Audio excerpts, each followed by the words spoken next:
Good morning, Mr. Poilievre. David Menzies with Rebel News. Menzoid. Mr. Poilievre, you recently said that any foreign nationals who are convicted of anti-Semitic crimes in Canada should be deported. But that is a very high bar. There have been very few arrests and very few prosecutions over the past 16 months. Indeed, according to police and prosecutors, the anti-Semitic encampments at universities were not crimes. Shouting for a new intifada and promoting genocide are not considered criminal. Question: would you be open to reviving Stephen Harper's ban on the glorification of terrorism? Thank you. We're going to be releasing our election platform once the writ is dropped and the election is called. So you'll have to wait until then for those sorts of final decisions and commitments. But what I've made clear is that we have to reverse the hate and division that has been unleashed in this country over the last 10 years. The radical woke agenda that Justin Trudeau instituted and that Mark Carney has said explicitly he wants to continue has divided our people. He's broken people up into different ethnic, religious, cultural groups and turned them against each other. Liberals have deliberately divided community against community for electoral gain, and they have put in place an ideology that obsesses about every single possible ethnocultural division. And what is the result? A 251% increase in violent hate crime under this last decade of the Trudeau-Carney Liberals. So I will end that radical woke ideology. I will treat every single Canadian equally. We will cut off the funds that have gone to anti-Semitic groups and to other hate mongers. We will pass tough new laws that punish people who vandalize or attack places of worship.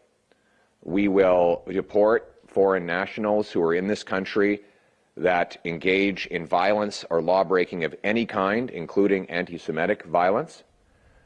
And we will ban every single terrorist group that's operating here. We'll find and deport all of the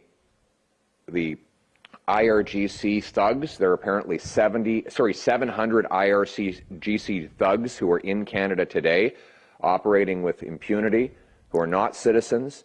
They're spending the stolen money that they took from the Iranian people while they instigate divisions on our grounds in this country. They will be kicked out of this country.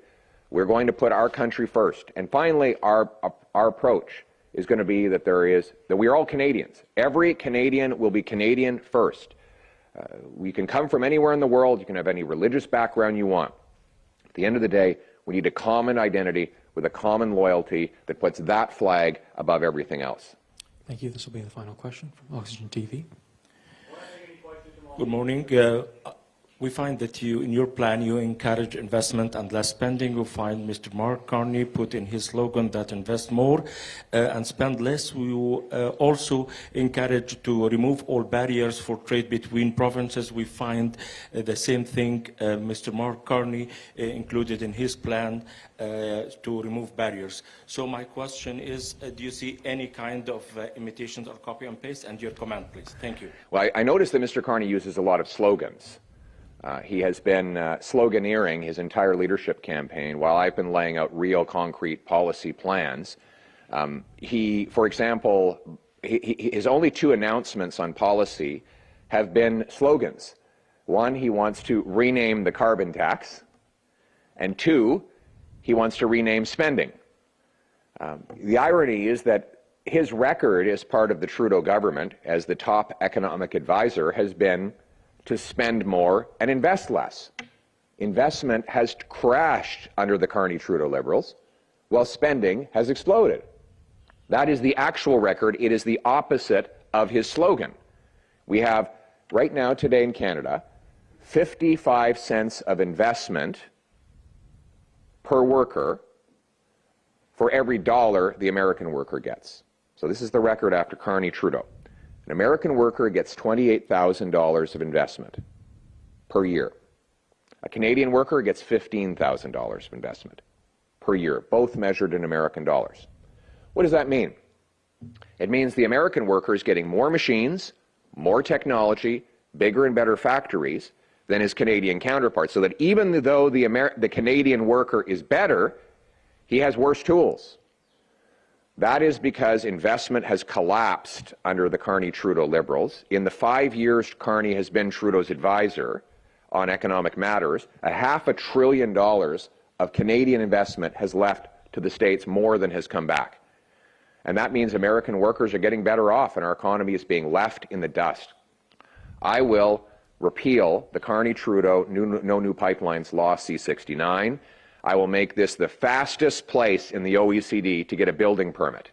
I will slash taxes on work, investment, savings, energy, home building, and making stuff in Canada so that we can bring home the hundreds of billions of dollars of investment for new machines, tools, technology, home building. We're going to unleash a massive boom in this country that will boost paychecks, and it will also bring home the Canadian promise that hard work gets you a great life in a beautiful home on a safe street, protected by solid borders and brave soldiers under a proud flag. In response to the imposition of American tariffs by President Donald Trump, Canadians have taken to booing the American national anthem at sporting events. We saw this at the first Four Nations Face-Off event, which you attended. Some argue that the booing is justified, while others argue that it is disrespectful. So at the next Four Nations Face-Off match and at future sporting events, should Canadians boo the American anthem or refrain from doing so? I would focus on cheering on Canadians. I want Canadians to win. I enjoyed the game. Unfortunately, did not enjoy the outcome when I sat down with my little boy, Cruz. It was his first in-person hockey game, and my wife, Anna, was there. My retirement plan is for little Cruz to become an NHL hockey player, so we wanted to get him started early on that. I would just encourage everyone to remember that our disagreement is not with the American people, it's with the American president's unjustified threats of tariffs. And let's focus on building our own country up. You know, Mark Carney took his headquarters out of Canada. The media has been covering this up. The first thing he did after Trump won re-election was to take his headquarters, his corporate headquarters, and send it to New York. So he doesn't have to pay all the taxes that he and Mr. Trudeau have been imposing on business here in Canada. I will do the exact opposite of Carney. I will bring the jobs home to this country and put our country first. Thank you. Thank you. Next question, Y Media. Hey, this is Shubi from Y Media. Canadians are looking for a prime minister to show them leadership. So how is Conservative leader Pierre Poilievre's plan and Liberal leader different to the Liberal leader candidate Mark Carney's plan? How's it different? Oui, merci beaucoup. Thank you very much. So here's the difference. Mark Carney, who has been Justin Trudeau's economic advisor for the last 5 years, would bring in tens of billions of dollars of new spending. He would bring in a massive post-election carbon tax on Canadian industry that will drive jobs to the south of the border. He would continue with the policies that have doubled housing costs, doubled food bank use over the last 9 years. Electing a fourth Liberal government in a row will not change what the previous 3 Liberal governments did. You need a new, common-sense Conservative government that will pass a massive bring-it-home tax cut that will to incentivize bringing back the $500 billion of investment Liberals drove to the United States so that Canadians can build factories, pipelines, mines, LNG plants, technology, and countless other assets that generate income for our people on this side of the border. We will go from having the worst economic growth in the G7 under Carney-Trudeau over the last 5 years to having the best economic growth in the G7. We will repeal the unconstitutional No New Pipelines Law C-69 so that we can take back control of our energy and our resources. We can ship Canadian energy to Canadian workers, to Canadian businesses in this country we all call Canada. Liberals will drive jobs and investment away. Conservatives will put Canada first.